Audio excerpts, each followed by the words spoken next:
Hello, hello, hello. We're back. We're back. We're back. Thank y'all for being here. Let's go ahead and get into it. This is our quick pop in. Hey Rose, thanks for joining. Hello, hello, hello, everyone. Let's get into the show. All right, everything said in the video is alleged, and in my opinion, and is used for fair use and entertainment. Okay, give me 1 second, y'all. Move that there. All right. So let's go ahead and get into it. We got a video here where Kandi and one of her friends had a conversation, like a little interview, so to speak, about Wendy Osefo and a few other people here. We're going to take a look at it. Let's go ahead and make it bigger. All right. Kandi Burris gives her thoughts on Portia Williams' rumored girlfriend that you guys know will be seen on season 17 of Real Housewives of Atlanta. And she also answers some questions about Wendy and her husband, Eddie Osefo's arrest. Okay. And she kind of says she don't really want to pass judgment, but let's go ahead and get into what she had to say. All right. Housewife question. Thoughts on Portia's new girlfriend? I have not met her. I don't know what to think. I haven't met her. But I mean, did she say dating? Okay, girl, she said dating. So dating. Is that actual a girlfriend or just somebody you dating? Like a little friend. A little friend, like they yeah, back in the day, yeah, you know, that's your little friend, yeah. Yeah. Okay, and Chase says, Kandi, what are your thoughts on Wendy and Eddie Osefo being charged with multiple counts of? Yeah, well, that's a Real Housewives of Potomac. What's your thoughts? My real thoughts? Oh, no, never mind. We're going to pray for them. How about that? What they say, wait for their day in court? Mm-hmm. It's coming up. So it's already coming up? That was quick. Like November. I saw it. I was looking online. I think it's at like November 7th or something like that. Oh, okay. Well, yeah. I will not pass judgment until I see. We know what's going on, really. Yeah. Yeah. I'm going to pray for them. Pray for them. That's all we can do, right? I mean, at this point, though, I'm not on Housewives of Atlanta anymore. But at this point, it's starting to feel like Atlanta, the only one that we... That Bravo. No, I take that back. I was about to say something wrong because I just thought about it. Somebody has actually been to the clinker before. Not for that. No. Okay. So that's what Kandi had to say. Shout out to No Chaser TV, okay? Shout out to No Chaser TV. So let's go ahead and get into the updated info that we have on Wendy. I told y'all I'm so tired of talking about damn Wendy, but y'all, they keep bringing stuff out with Wendy, so we got to keep talking about Wendy. All right, Wendy Osefo and her husband said, I can't stand Candy's cackling and laughing. Ciao. All right, so the girls are fighting. Shout out to them. Said that could Wendy Osefo's felony case make her the highest paid housewife? Let's see, child. Now they've said, according to Media Takeout, said that Wendy Osefo isn't just dealing with serious legal trouble, that she may also be finalizing a multi-million-dollar deal with Bravo to televise the entire ordeal. Let me find out. This could work in her favor. Wow. Says that Wendy and her husband, Eddie Osefo, were arrested in Maryland and hit with 17 criminal counts, including charges related to insurance fraud and allegedly staging a fake burglary. Now, it said that while the case is expected to go to trial in the coming years, it says that the cameras may never stop rolling. According to MTO, which is Media Takeout, says it reports that Bravo producers are already planning for Real Housewives of Potomac to follow every step of the legal drama. From the investigation to the courtroom, and said that they're already reworking Wendy's contract to make sure she's front and center for it all. So they're trying to work with her, it sounds like. This says that it's scandal, luxury, family, and court all rolled into one. Source told MTO. Now it says that this is shaping up to be the biggest housewife storyline since Teresa Giudice. Y'all remember that? Wow. Now, according to the outlet, said that Bravo is prepared to pay close to $10 million for Wendy to stick around for at least 2 more seasons, depending on viewership and bonus incentives tied to the legal storyline. So she shares this legal situation she's dealing with. She could get up to $10 million, which would make her the highest paid housewife. Wow. Who knew that committing a crime could then make you the highest paid housewife? Wow. Said that she's not running from the cameras, a source said. Well, she is. Said that she knows the ratings will be crazy and she's making sure that she gets paid accordingly. Now, the outlet also claims that Wendy's team believes that they can prove that the break-in was real. Really? And that key evidence backing their defense will be revealed on the show, not in court. Y'all believe this? 10 million is going to be a nice little bag for them. So I don't know. Maybe this is why Wendy's been avoiding the cameras thus far, because I told you guys that Andy Cohen was saying on yesterday that Wendy has not been allowing camera crews to come into the home or come around her and Eddie, or she and Eddie, because they're trying to film. They're back filming again, and she's not filming anything right now. She's not allowing the cameras to film her. So maybe she's gearing up to be focusing on her upcoming court date, which I think they said is November the 7th. She has a court date. So I don't know. This could be good for her. This could be good for her or bad. We don't know. We're going to have to sit back and watch and see. But wow, shout out to the girls are fighting for that one. Moving right along. Now, this morning in Car Chronicles, I told you guys about about Soulja Boy's cameraman who said he had not eaten in 3 days, but once he said that Soulja Boy called him up to the room in Las Vegas, where they were staying at, I think, Caesar's Palace or somewhere, and said that he ordered $1,000 worth of room service, and the cameraman said that he asked Soulja Boy if he could eat the chicken fingers or chicken nuggets or whatever that were left behind. He said that Soulja Boy spit on them, not allowing him to eat, knowing that he hadn't eaten in 3 days and he had not paid him his money. So Kandi interviewed this cameraman, videographer, or whatever you want to call him. Soulja Boy caught wind of that and he has responded. So it said that Soulja Boy goes off on Kandi Burruss in a heated rant after she interviewed his former videographer. It sounds like he may have fired him, being that he spoke out. Maybe. Let's see. Shout out to Spiritual World, or Word rather. And somebody tagged this Kandi too. So why you got this fat on your platform talking? I'm finna sue the fuck out you and this white. I'm about to sue the fuck out Kandi. Somebody tag Kandi and somebody tag this fat boy. You on the motherfucking internet talking about I spend your food. You's a ass. Why the fuck? Who the fuck on the road with somebody and don't eat for 3 days? And Kandi, you too, you little bald head. You got this white on your motherfucker. I'm in Atlanta right now. Send me the motherfucking address. Let me pull up, tell my side of the story. And somebody tag this Kandi too. So why you got this fat on your platform talking? I'm finna sue the fuck out you and this white. I'm about to sue the fuck out Kandi. Somebody tag Kandi and somebody tag this fat boy. You on the motherfucking internet talking about I spend your food. You's a ass. Why the fuck? Who the fuck on the road with somebody and don't eat for 3 days? And Kandi, you too, you little bald head. You got this white on your motherfucker. I'm in Atlanta right now. Send me the motherfucking address. Let me pull up, tell my side of the story. So he's saying, Kandi, F you bald-headed biatch. Send me the address so I can pull up an interview with you right now. Y'all know that Kandi interviewed Soulja Boy's videographer on her Speak On It panel, and he revealed that pretty much he was being mistreated by Soulja Boy when he worked for him, by Soulja Boy not paying him when he was supposed to, and then spitting his food. And Kandi was just like, wow. But she didn't really say anything negative about Soulja Boy, but he got wind of this interview, and maybe he's embarrassed that he got, exposed for being the bitch ass nigga that he is.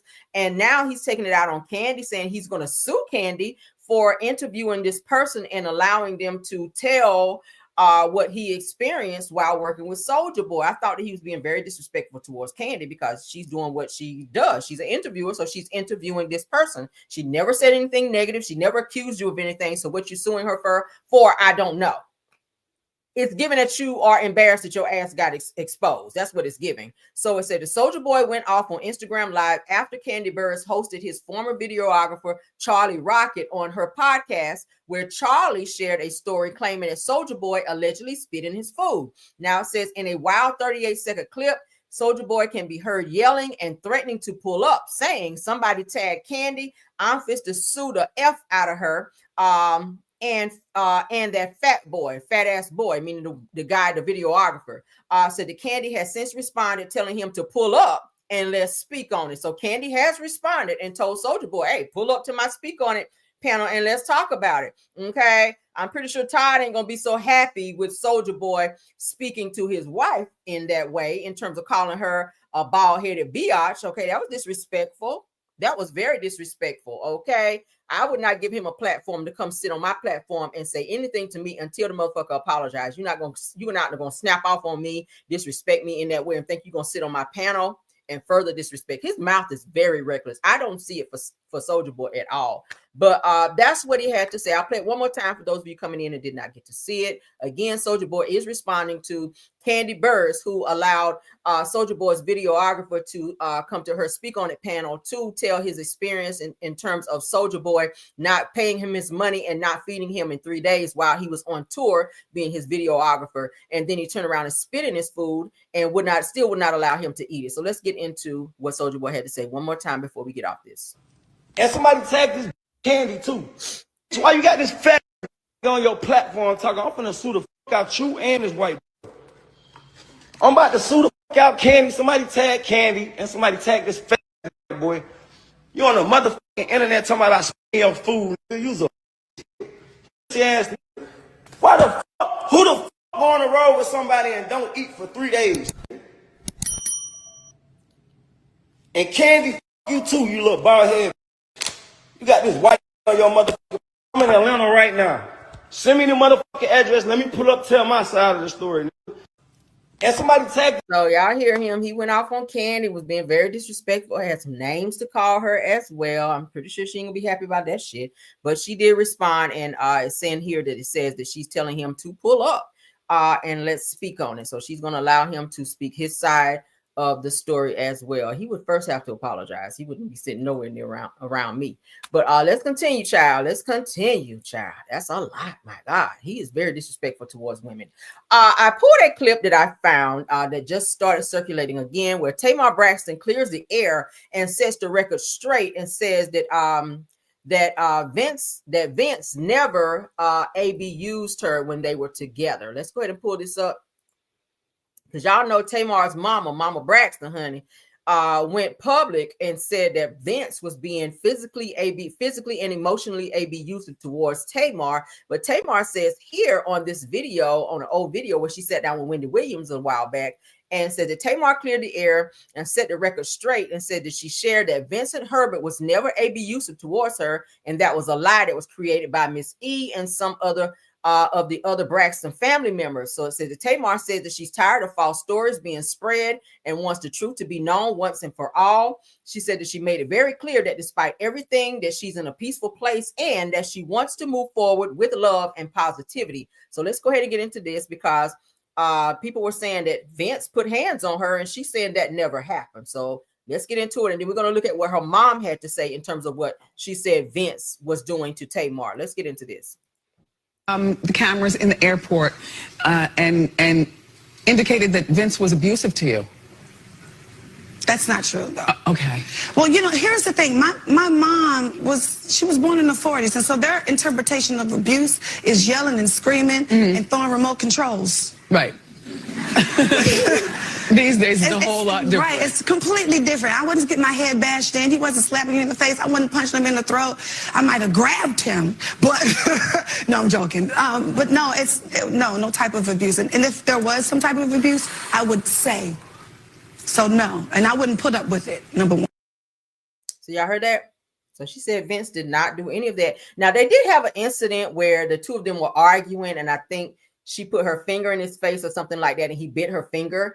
And somebody did call like 911 or whatever. The police did come, but I don't think any charges were pressed on anyone. But as far as him jumping on her, fighting her, or putting hands on her, she's saying that did not happen. I'll play it one more again, honey, before we move forward, because people are saying that the airport and indicated that Vince was abusive to you. That's not true, though. Okay. Well, you know, here's the thing. My mom was born in the 40s, and so their interpretation of abuse is yelling and screaming and throwing remote controls. Right.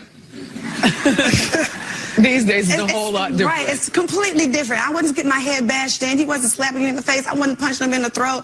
I might have grabbed him, but no, I'm joking. But no, no type of abuse. And if there was some type of abuse, I would say.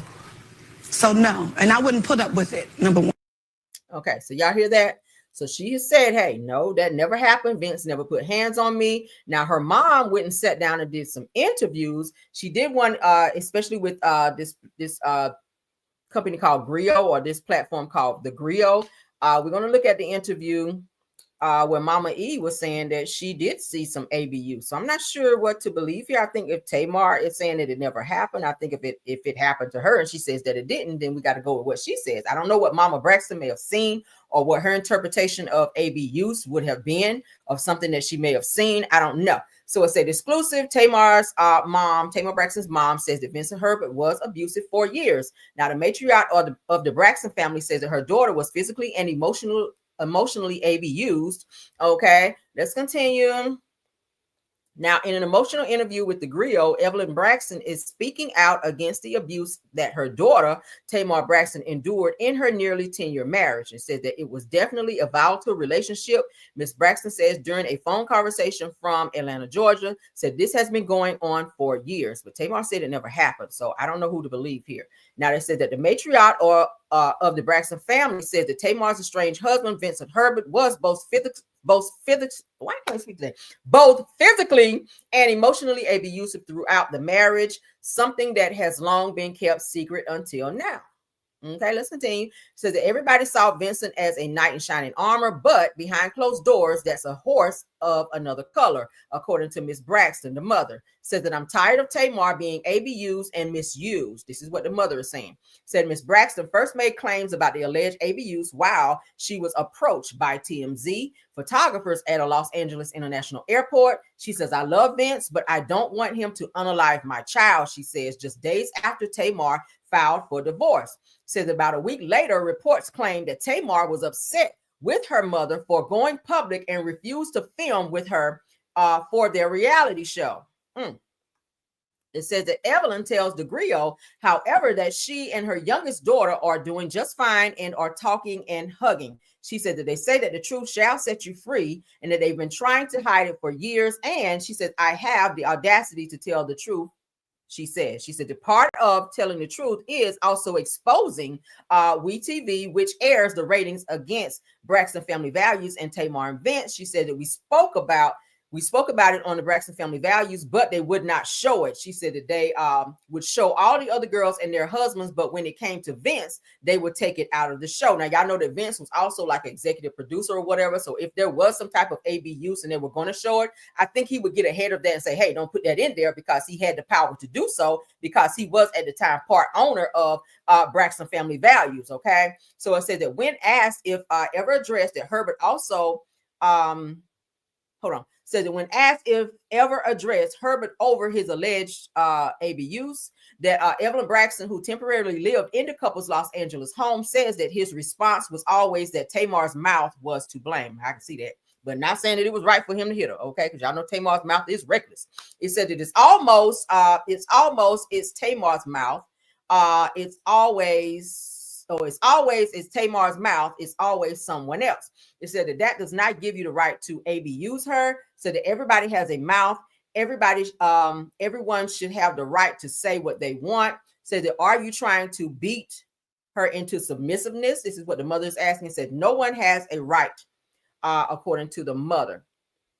Since last year, a 911 call was placed from the Ritz-Carlton Hotel in Atlanta and claimed that Vince and Tamar had been involved in a DV dispute. Said that Vincent reportedly bit Tamar's hand and caused the singer to bleed. Says that no report was ever filed. Said Ms. Braxton confirms to the Griot that the report of the hotel altercation were indeed true. She also revealed that Tamar's older sister tried to intervene in the marriage to no avail. Said her sisters have been trying to fight Vince for a long time, but it was always denied, according to the mother. Said that Ms. Braxton says that she is choosing to speak out now only because she wants her daughter to be safe, but also wants to put an end to the DV at large. She says that I think too many women are abused, and it's high time that we stand up and stop this madness, according to the mother. Said, do you know how many women are unalive each year? I just don't want Tamar to be a part of that. Says if anything happens to Tamar, that's Logan's, Tamar and Vince's son's loss. It says that that's my loss. Said that that's her family's loss. I don't want that kind of pain. She as the mother said enough is enough. I don't care how much they smile. She says, I don't care how much they pretend. She says, when asked about the possibility of Tamar changing her mind about the divorce, Ms. Braxton had to say, for the person who is ABU, sometimes they do change their mind. She said their mind is so warped or wrapped up rather in the fact that maybe it was my fault, or I can change them, or maybe I didn't love him right or do the right thing, or maybe my family is too involved and it's my family that's separating us.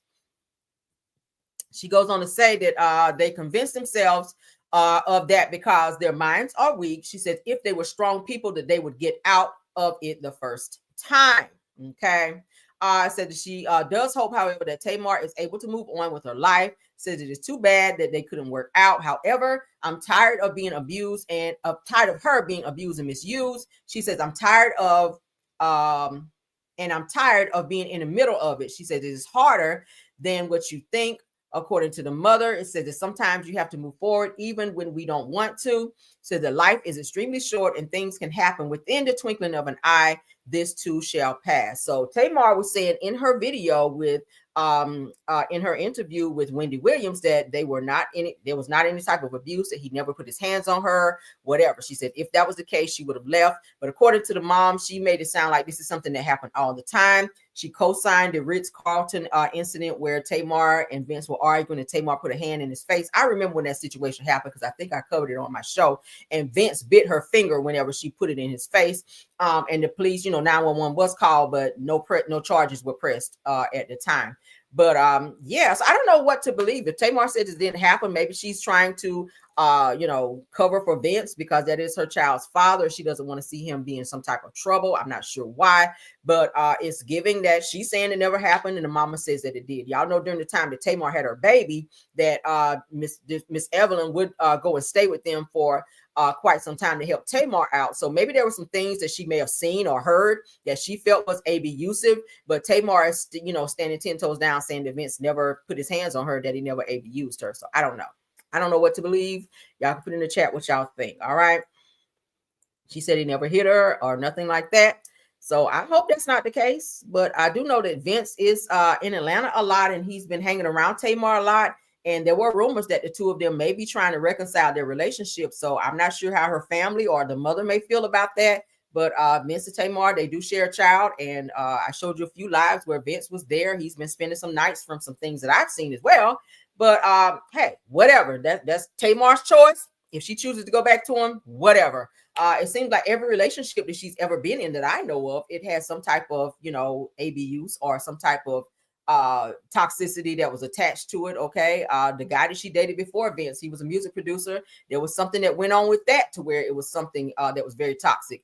And y'all know the guy David that had the dreads that she got with after she left Vince. That was a whole mess as well, where the police had to be involved, where they were fighting in the car. And then the rumors of her and Vince. So I don't know. And everybody knows that Tamar's mouth is very reckless, but I do not applaud, nor do I co-sign any woman being hit for any reason. Even if you got a smart mouth, it does not give a person the right to put their hands on you. Okay, so that I disagree with.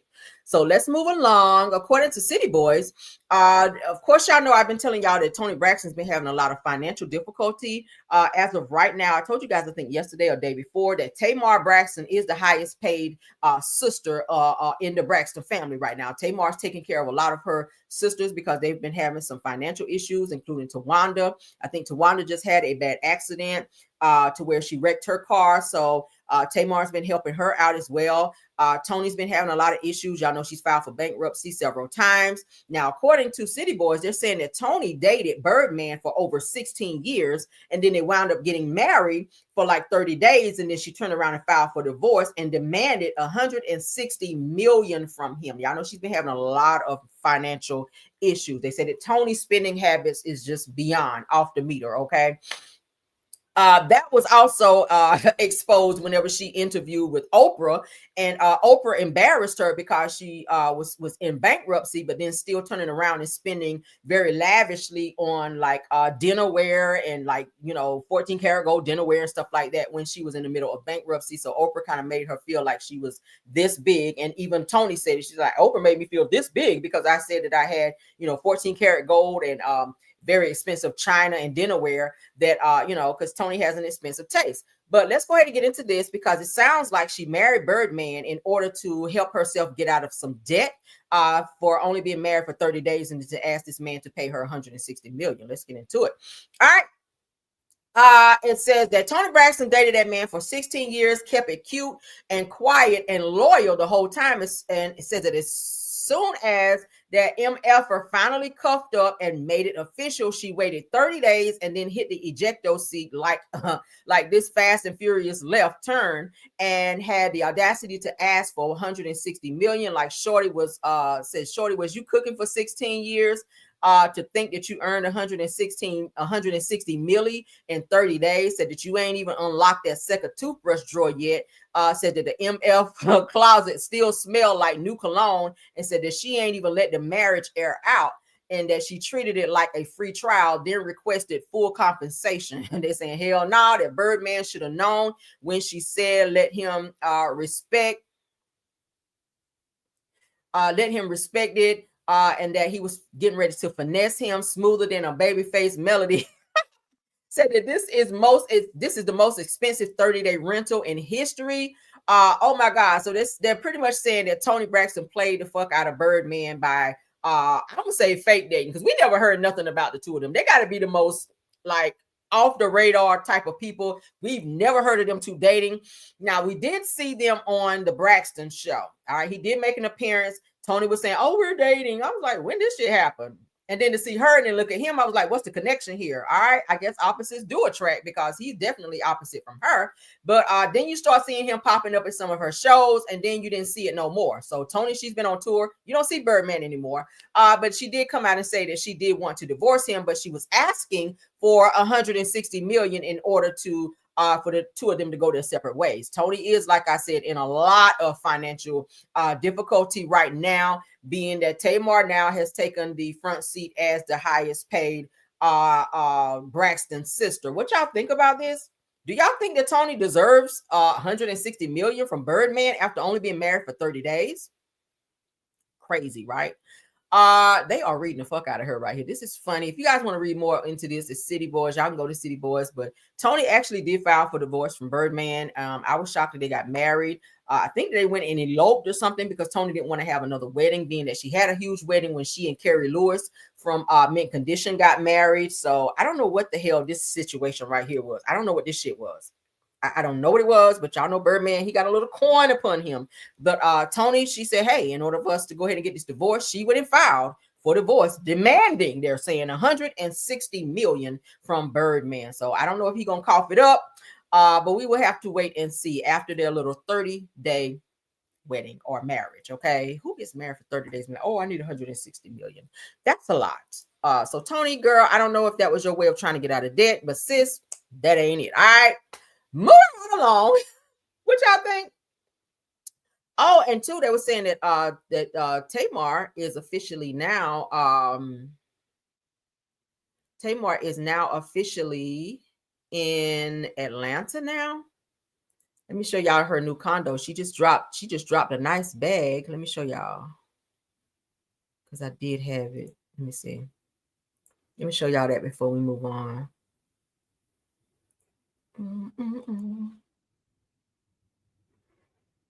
Hold on. What did I do with it? I know I saved it. Hold on. She just dropped like $1 million, you guys, on this nice condo, y'all. I was like, go, Tamar. I ain't mad at it, sis. Let's see, can I find it?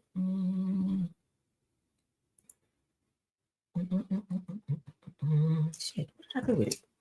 Did I send it?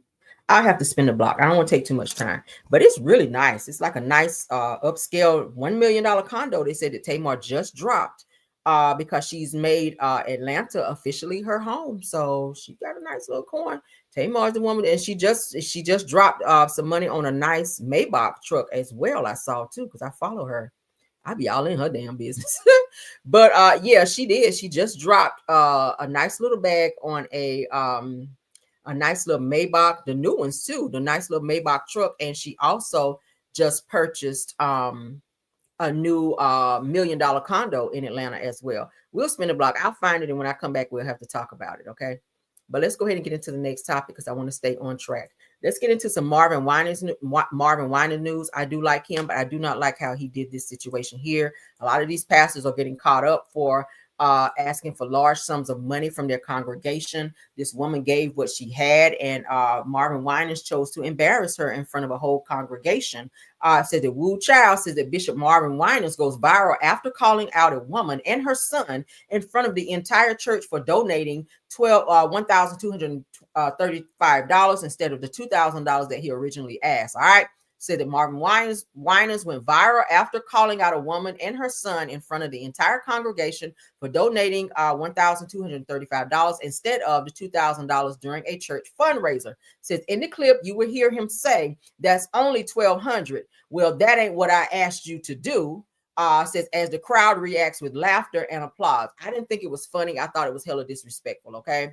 Let's go ahead and get into this, and y'all can drop in the chat what y'all think about it. Okay. I, Roberta McCoy, giving faith and stand in unity with the vision of Perfecting Church of sowing this seed of $1,000 plus $235 and receiving the blessings to come to all that participated. Now that's only $1,200. Yes. Y'all not listening to what I'm saying.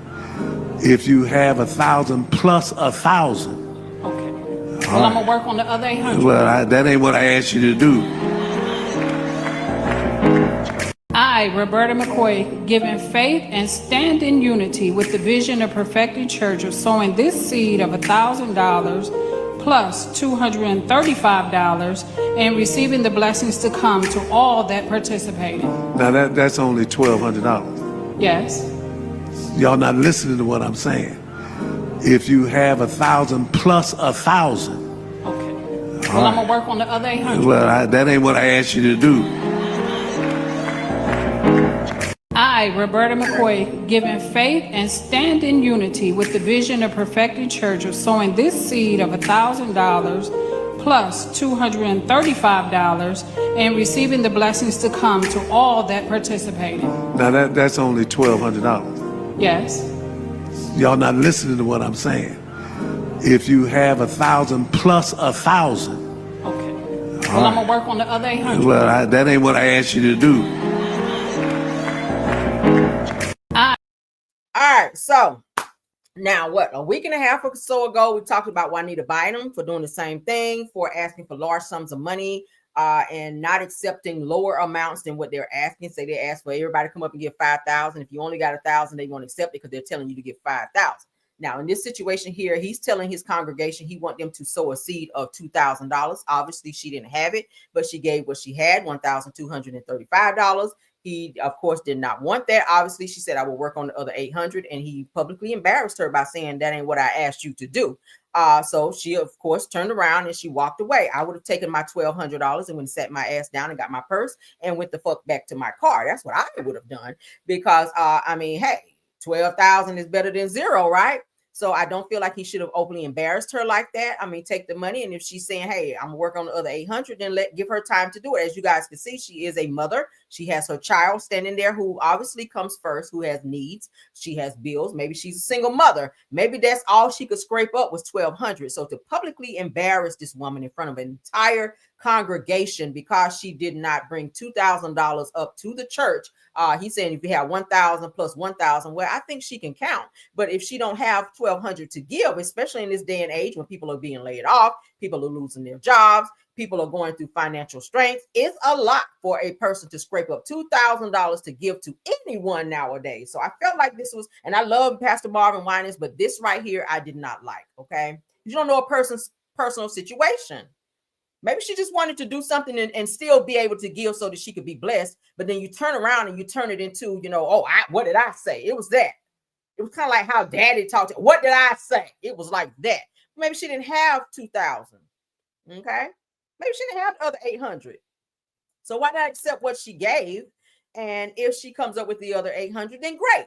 But I did not like the delivery. One more time, and then we're going to get up off this. I, Roberta McCoy, giving faith and stand in unity with the vision of Perfecting Church of sowing this seed of $1,000 plus $235 and receiving the blessings to come to all that participated. Now that's only $1,200. Yes. Y'all not listening to what I'm saying. If you have 1,000 plus 1,000. Okay. Well, I'm gonna work on the other 800. Well, that ain't what I asked you to do. I, Roberta McCoy, give. That was a lot. That was a lot. And again, I like all the Winans family music. I love their music, but that was a lot. That was a lot. Okay, I did not like it. Marvin Winans, you got to work on that, love, because you are viral, honey. This is like on every single platform. Everybody's talking about this, and this is why a lot of people have turned away from going to church because of stuff like this.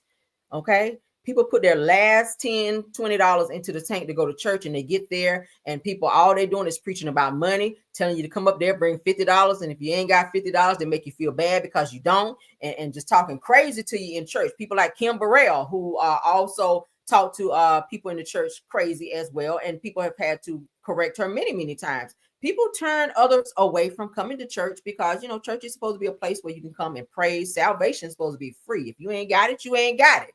I mean, Jesus said, come as you are. If you don't have $2,000, it's given like, damn. So you got to pay to be here now? You got to give a $2,000 offering to be accepted and not fussed out or embarrassed in church nowadays? Like, what is it coming to? You want people to come to the church. You want people to come out of the streets and come into church and worship. But then when they get there, you make them feel bad because they can't, you know, roll with the high rollers and drop $2,000 in the church in front of everybody to be applauded and look like they're doing something. Like, it's just too much.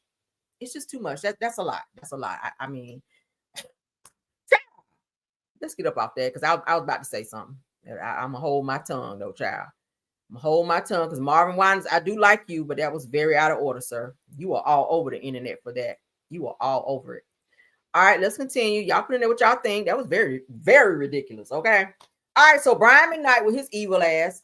He, of course, announced a few days ago that he said Brian McKnight's ex-wife, Julie McKnight, responds after he celebrated an alleged $8.8 million win against her on what would have been their late son Nico's 33rd birthday. I showed you guys the other day. He was gloating, happy that he won all this money against his ex-wife. The ex-wife was saying, telling him to stay away from their children because of how anal he's been towards them.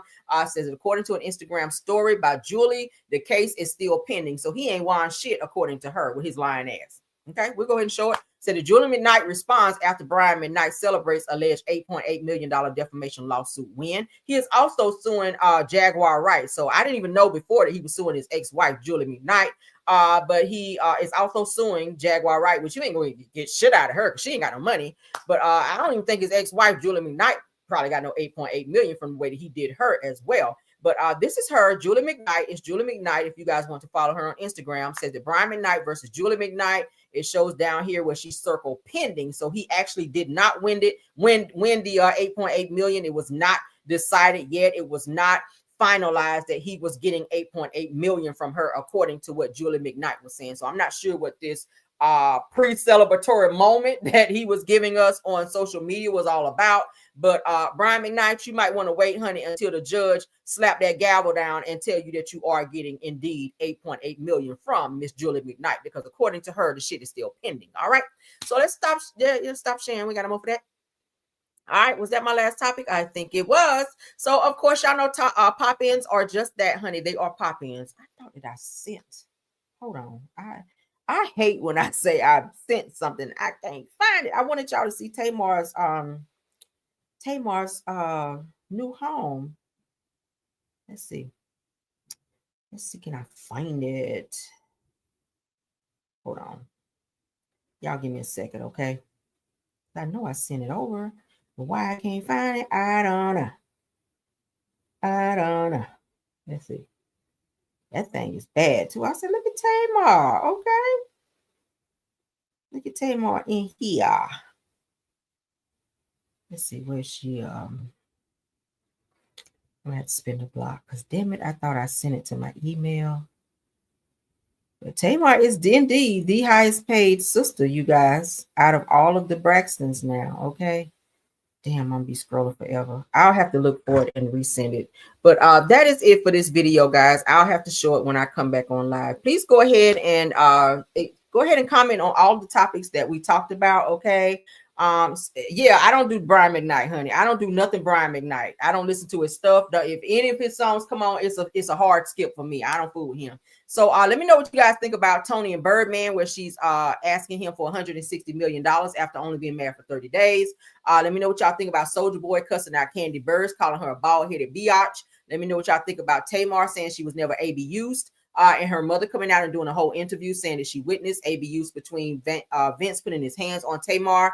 Also, let me know what y'all think about the Marvin Winans situation and also the Brian Mcknight and Julie Mcknight topic as well. Okay. Yeah, so that is it for our video. We're going to go ahead and get out of here. Until the next one, guys. Thank y'all for joining. Bye. Thank you so much. Let me thank my people. I'm about to get out of here. Truth TV Podcast, Tyra, KVR, Sweet Essence, Scorpion Miss, and Rose Armstead are my mods. Thank y'all so much, my top flights. Thank you so much, Simple Mom Family TV, Miss Didi, JCD Creation, Shay P, Jonetta Speaks, Queen Speaks TV. Thank you guys so much. Schoolboy, if you're in the house, thanks for stopping by as well. You guys have a wonderful Monday, and I will try to see you guys later on. It's a lot going on, so of course I will probably need to pop back in as well so I can keep you guys caught up with what's going on. But thank you guys. All right, love you guys down, and bye.